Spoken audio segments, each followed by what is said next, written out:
Alunos do 7º ano, neste momento estaremos fazendo uma revisão da primeira unidade de História. Primeiro capítulo, a Alta Idade Média. Segundo capítulo, Baixa Idade Média. E terceiro e último capítulo da unidade, a Cultura Medieval. A Alta Idade Média. A Idade Média teve seu início no fim do Império Romano, em 476. E durou até a queda de Constantinopla. Entre o século X e XI, o feudalismo atingiu seu ápice. Entretanto, foi a partir desse momento que iniciou o processo de fragmentação do feudalismo na Europa. Esse período é chamado justamente de Idade Média, que vai do século XI ao século XV, quando o sistema feudal entra em declínio. Formação do feudalismo. A formação do feudalismo na Europa estava associado ao colonato romano e ao cominato germânico. Durante o processo que levou à queda do Império Romano, os plebeus, com medo das invasões bárbaras e dos altos impostos, fugiram das cidades com destino ao campo, fenômeno chamado de êxodo urbano. Essas pessoas submetiam a um sistema de dependência em relação aos latifundiários, que ofereciam terras para o plantio e proteção em troca do trabalho servil desses homens. Assim, os trabalhadores se tornaram indivíduos presos à terra, não eram livres. O feudo. O feudo era uma propriedade rural que se adquiria através dos laços de suzerania e vassalagem, baseados nos costumes germânicos e cominatos. Os laços de suzerania e vassalagem se configuravam da seguinte forma: os suzeranos, que têm o domínio do feudo, eram nobres proprietários de terras que cediam parte de suas terras a outros nobres. Os nobres que recebiam os benefícios ou feudo eram os vassalos. Vassalos, que eram aqueles que submetiam às ordens de outras pessoas. Entre os suzeranos e os vassalos, estabelece-se um contrato baseado em um ritual que tinha início com a transmissão do feudo e compreendia os dois atos solenes. São eles a homenagem. Homenagem era o juramento de fidelidade do vassalo. Investidura. Investidura era a entrega do feudo pelo suzerano ao vassalo. A sociedade feudal. A sociedade feudal, ela era definida pelo nascimento, ou seja, não existia mobilidade social. Isto é, se a pessoa nascesse em determinado grupo, não havia permissão para aceder ao outro. Essa regra, no entanto, começou a ser quebrada no final da Idade Média, com a cristalização da burguesia como grupo social importante e que tinha dinheiro, mas não poder político. Essa sociedade feudal estava dividida da seguinte forma: tinha o clero, tinha os nobres e os servos. Quem eram os cleros? Eram os membros da igreja, que possuíam terras, poder político e poder ideológico, pois afirmavam ter a preocupação de salvar as almas dos pecadores. Eram conhecidos também como aratores, ou que oram e rezam. Já os nobres eram proprietários de terras e tinham poder político. Sua obrigação era de defender e proteger o feudo. Também era chamado de belatores, o que lutam ou guerreiam. Já os servos não tinham terras nem poder político. Eram obrigados a sustentar os outros dois grupos. Pagavam altos impostos, conhecido como os que labutam ou trabalham. A vida dos servos era miserável. Eram obrigados a pagar vários impostos aos seus senhores e também à própria igreja. Na Idade Média, também havia pessoas que trabalhavam para a igreja. Eram padres, freiras, frades e seus superiores. Esse conjunto era chamado de clero, que recebe esse nome ainda hoje. O clero era dividido em secular e regular. O clero secular era representado por aqueles que viviam no mundo, isto é, fora dos mosteiros. Eram os padres, bispos, arcebispos, entre outros. O clero regular era composto daqueles que viviam nos mosteiros e seguiam as regras da sua ordem religiosa. Eram os beneditos, franciscanos, dominicanos, carmelitas e agostinianos. O Islã. A Península Arábica, a região da Península Arábica, é coberta por um imenso deserto, muito quente e desprovido de água e vegetação. Os poucos oásis, locais do deserto onde a água brota, propiciando o desenvolvimento de plantas e árvores que facilitam a sobrevivência de homens e animais, serviam para as caravanas que percorriam a região vendendo seus produtos, pois o comércio sempre foi intenso. A política árabe não era centralizada, ou seja, não havia um Estado formado. Uma das principais cidades da Arábia era Meca, lugar sagrado, local de peregrinação, onde se encontrava a Caaba, monumento que continha aproximadamente 360 ídolos no seu interior. Os comerciantes da cidade de Meca ganhavam muito dinheiro com a venda de relíquias e objetos religiosos.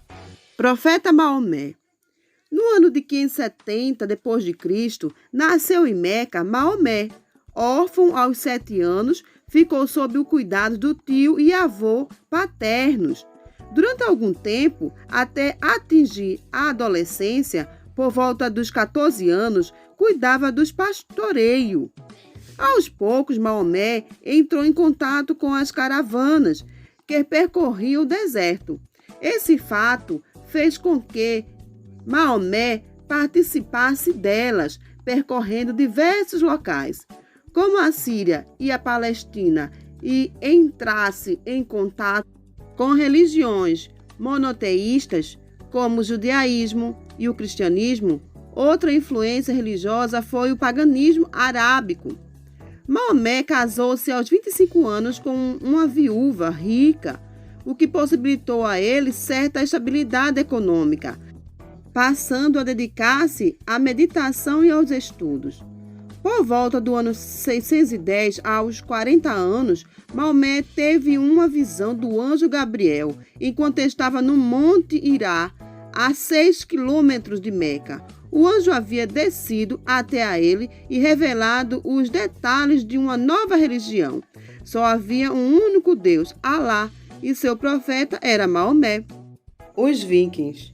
Os Vikings foram povos nativos da Escandinávia, no hemisfério norte. Atualmente, nessa região, existem os países da Suécia, Finlândia, Dinamarca e Noruega, também conhecidos como os povos nórdicos. Eles possuíam uma rica cultura, praticavam agricultura, pecuária e a pesca. Eram ótimos artesãos, pois conheciam a metalurgia do ferro para a fabricação de ferramentas e armas. E dominavam as técnicas de construção utilizando a madeira Isto permitia a construção de casas, fortificações e navios. Eles ficaram mais famosos pelos seus talentos como navegadores experientes, guerreiros implacáveis e exploradores de novas terras. Pela proximidade ao Círculo Polar Ártico, a Escandinávia oferecia poucos recursos naturais. Pelo rigor do frio, poucas plantas se adaptaram nesse ambiente.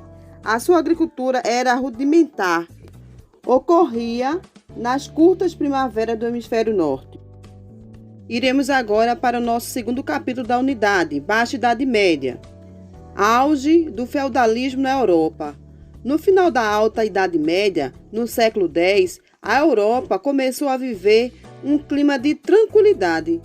As invasões bárbaras que levaram tanta estabilidade ao continente havia chegado ao fim.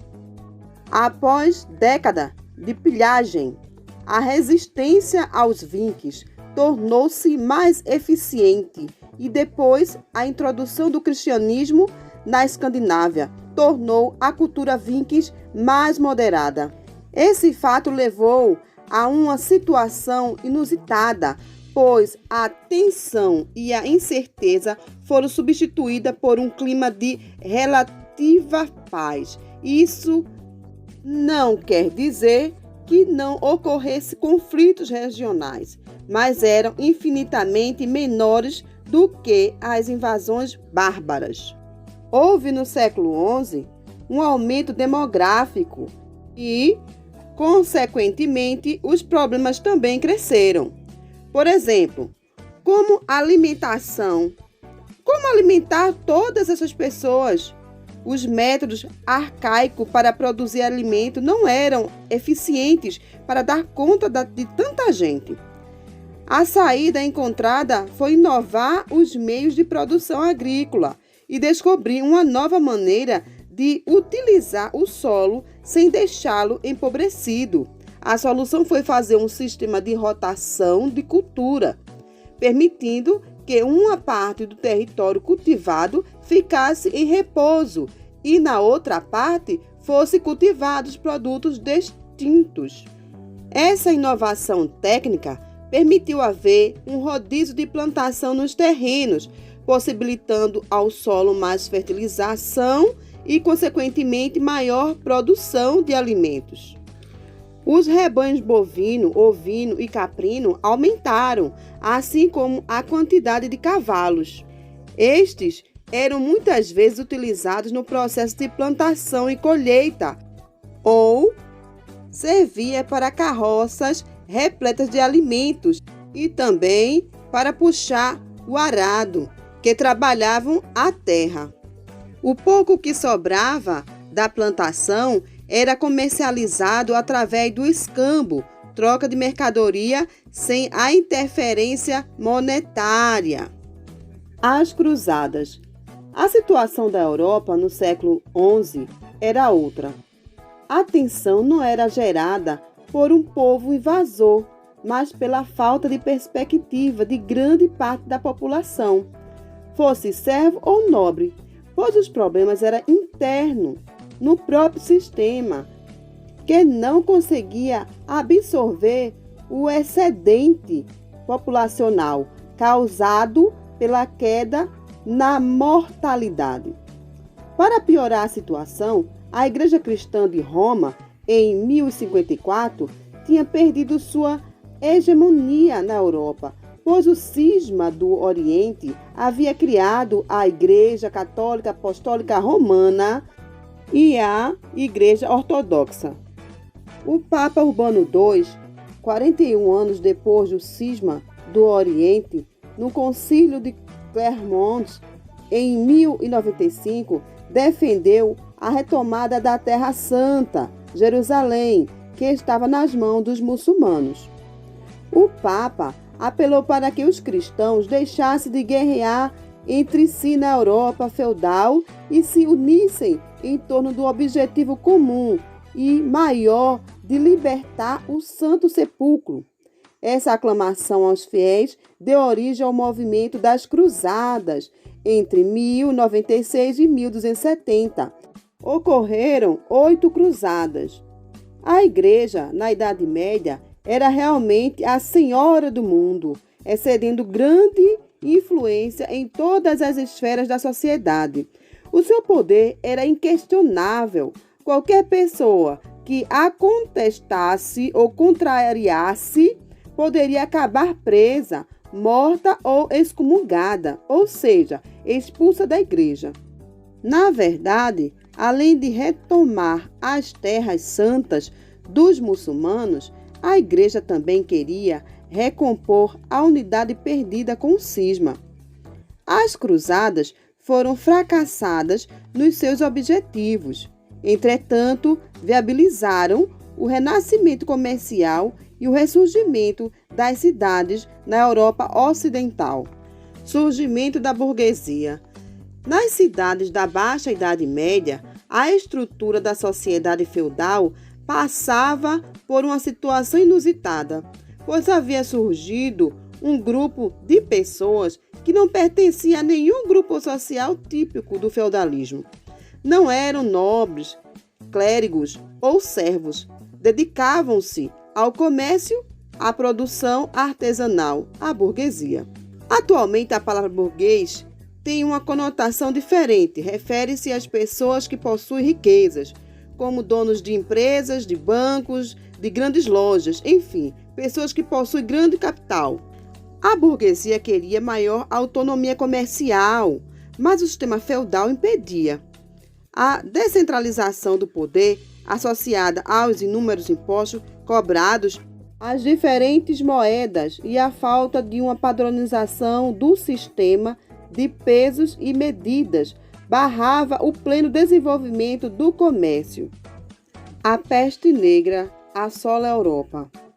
Aos poucos, as cidades foram adquirindo uma maior importância. O êxodo rural preocupava aqueles que queriam manter a estrutura feudal, pois as pessoas deixavam o campo para morar nas cidades, pois ofereciam mais oportunidade de emprego e de ascensão econômica. As cidades medievais começaram a crescer num ritmo frenético. Esse crescimento levou a uma situação insustentável, pois não havia preocupação com o saneamento básico. Por muito tempo, as cidades ficaram isoladas e sem perspectiva de crescimento, e agora eram o local onde um grande número de pessoas iam morar, com a promessa de mudança de vida. A falta de saneamento nas cidades provocou epidemias, como a peste negra. Alguns pesquisadores acreditam que a peste negra veio do Oriente. A origem da peste ainda é muito discutida nos meios acadêmicos, mas as pesquisas apontam para uma bactéria. Segundo pesquisadores, se aloja nos ratos através de uma pulga. Os ratos não sofrem com a bactéria, mas o homem, ao ser picado uma única vez, fica ardendo em febre por uma semana e nasce bulhões pretos no pescoço e na virilha, do tamanho de uma laranja, por isso o nome peste negra. A forma mais agressiva da doença era a versão pneumônica, transmitida através da tosse. Os infectados tossiam próximo aos outros que estavam sãos. As gotículas infectadas entravam pela boca da pessoa saudável, alojando-se nos pulmões. Em poucos dias, as pessoas morriam. O declínio do sistema feudal. A peste negra contribuiu para que os laços de suzerania e vassalagem fossem quebrados, assim como os laços entre senhores feudais e seus servos. A sociedade europeia, nesse momento, vivia uma situação interessante.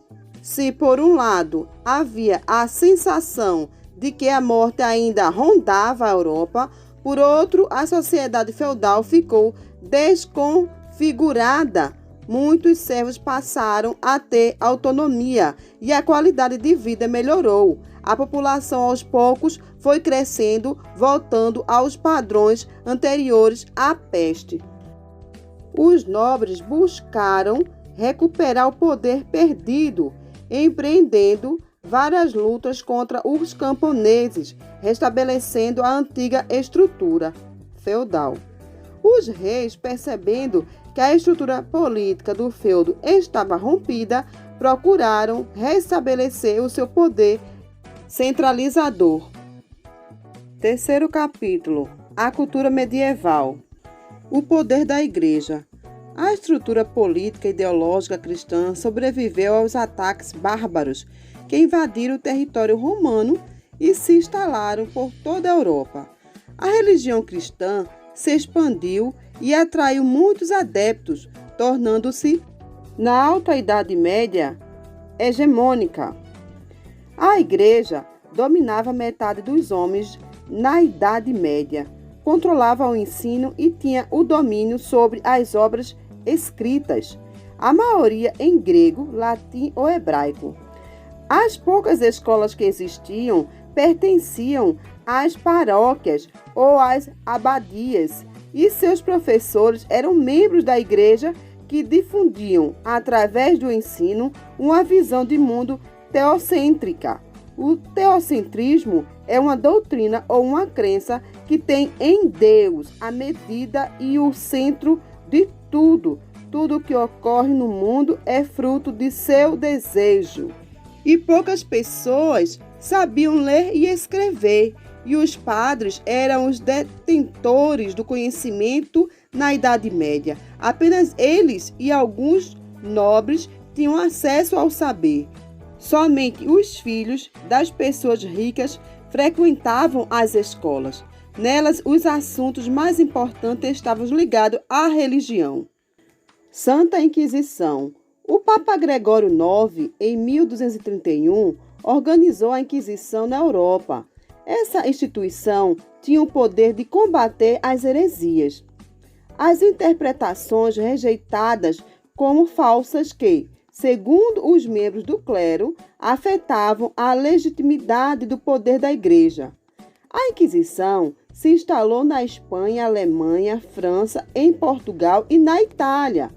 Os tribunais da Inquisição tinham a missão de descobrir e julgar os heréticos e de punir aqueles que não obedecessem o que a Igreja determinava. A filosofia na Alta Idade Média estava intimamente ligada à teologia. No princípio da Idade Média, Santo Agostinho, em 313 a 430 d.C., bispo de Hipona, elaborou um sistema de pensamento que foi dominante entre o século V e o século X.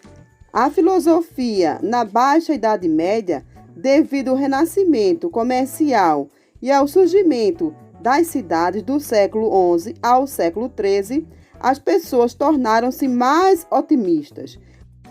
Os pensadores do período tomaram conta com a obra de Aristóteles através de traduções e comentários feitos pelos filósofos árabes, em especial Averroes. A arquitetura foi a forma artística mais desenvolvida devido à construção de igrejas. Houve dois estilos predominantes na Idade Média, o românico e o gótico. Nos séculos XI e século XII, o românico predominou. As universidades. A educação tinha por objetivo a transmissão de valores. Essa educação era obtida de duas formas. A primeira, de maneira informal, as crianças convivendo com os adultos. E a segunda, formalmente, através dos ensinamentos oferecidos pela Igreja. Dentro dos muros das universidades, existia uma certa autonomia intelectual. Eram as corporações com governo autônomo, formadas por alunos e professores. A música. A música foi uma forte expressão da cultura medieval. O canto gregoriano é um tipo de música cantada por um coral de monges, não acompanhada por instrumentos, utilizado no ritual da liturgia católica romana. A música medieval não ficou restrita à esfera religiosa. Existia também as cantigas profanas associadas aos trovadores, aqueles que compunham as poesias e as melodias. As cantigas podiam ser de amigos, de amor, de escárnio e de maldizer. O teatro. O teatro era baseado no Antigo e no Novo Testamento, na vida de Cristo, dos apóstolos e dos santos. Embora algumas peças tivessem caráter cômico, entre os séculos 13 e 15, existiam dois tipos de peça, as religiosas e as profanas. Danças. Durante a Idade Média, a Igreja proibiu a dança nos templos por conta de sensualidade e da relação com os antigos ritos pagãos. Conservavam-se, no entanto, testemunhos de algumas exceções, como os costumes de dançar em algumas procissões e por representações e poemas. Sabe-se de uma delas, a famosa dança macabra ou da morte, de caráter religioso, na qual um bailarino disfarçado de esqueleto era seguido por todo o povoamento até o cemitério. Apesar da oposição da igreja, a dança seguiu viva como forma de celebração festiva, ainda que cada vez mais afastada de seu significado ritual primitivo. Dito isto, concluímos com a nossa revisão da primeira unidade de História do 7º ano.